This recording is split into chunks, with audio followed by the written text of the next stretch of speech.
Hey guys, Seafood Les Clements, back in the Star Chamber once again.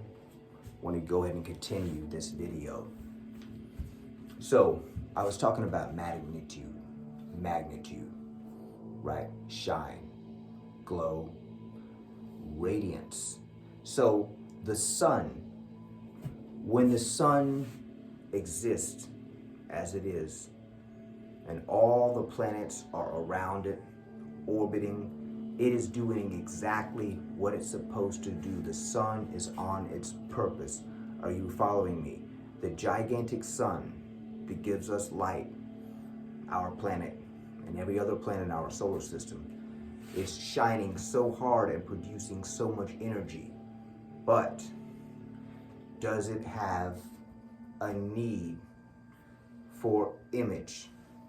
Is it doing it for an image? No. It just does. It requires no thanks.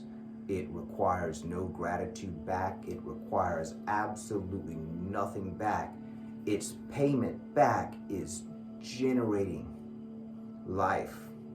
If you want to equate it in the terms of payment, it's a pretty low level way to talk about it. But the sun, if we personified it, would benefit so much from what it puts out and can transform that it would have zero need to be acknowledged. It literally wouldn't care.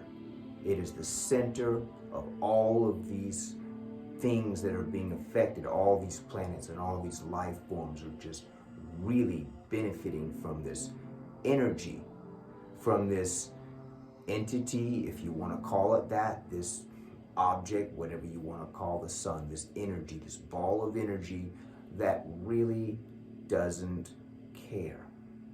It doesn't care if people or animals get scorched and die. It doesn't care if fires burn everything up.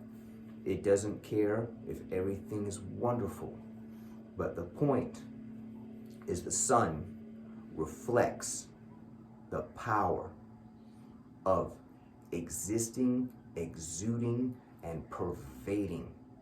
Pervasion is a very important concept in Kung Fu at the higher levels, or any path of self-awareness, yoga.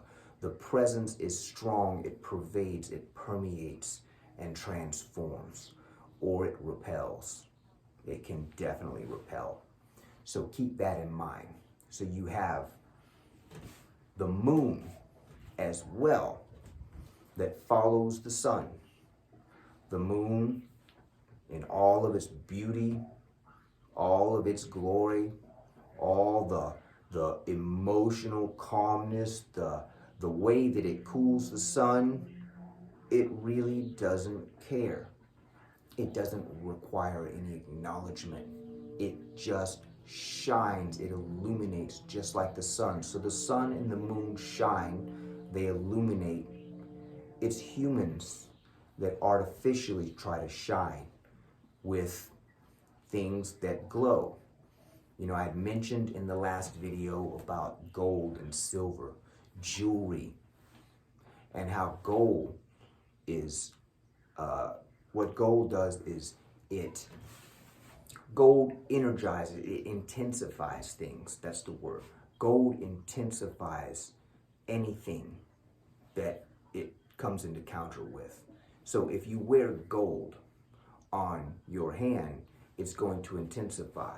As I had mentioned in the last video, if you take a gold chain this big, real gold, put it on a gangster thug, he's going to be a way more intense thug. You put it on someone else, a Shaolin monk, he's going to be a more intense Shaolin monk. So you see, the power of sun and moon energy is crucial because it is qi and it is jing. So gold intensifies.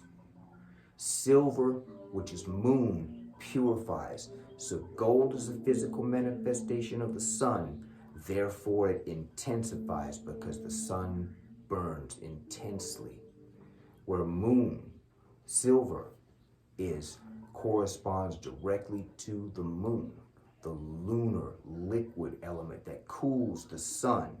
Without the moon, the sun would burn up. wouldn't be doing too well, and every other planet would suffer anywhere near it as well. So they have equal purposes, but the energies have to be balanced, the Jing and the Qi. So gold intensifies, silver purifies. So it's in the middle. So if you see some of these giant watches I was talking about in the last video, these big expensive gold watches that have thick nuggets of gold, as close to solid as possible, right? As close as they can get it, right? Heavy, real gold. Now, if you take this gold and put it on someone who has no idea what we're talking about, for them, it's great, it's flashy, it's shiny. Maybe it's part of their image. Maybe they feel accomplished. Maybe for them, it's a sign of accomplishment in the world that they were able to purchase that and attain it. They've worked hard for it, a statement. Fair enough, nice thing to have. No, nothing wrong with that at all. But if they have no idea how this mass of solar charged metal affects and intensifies themselves, their moods. So if you're really angry and you have a lot of gold on, guess what? You see, if you're really angry and you have a lot of silver on with gold, a little bit better off, because the moon will cool the sun. The silver will purify the intensity. You see, so the right side of the body, sun, left side moon, left side silver, right side gold. Are you following me? So it is these energies that create, when they balance, they create the electromagnetic fluid that it determines the intensity, power, and the status of a person in the world. So just like the sun shines and does not care about being acknowledged or being put up on a pedestal, it's humble, doesn't care, doesn't need anything, it just generates, and that is its benefit, just like the moon. So this is the state that monks and nuns take on. They become those suns. The high-level monk becomes a shining fire, a shining ball of fire, a sun, and all the others will come around. And if you look at the abbot, which would be the highest level monk, you have the lower disciples. Even the lower disciples shine. The children. Google Shaolin monks. Do that.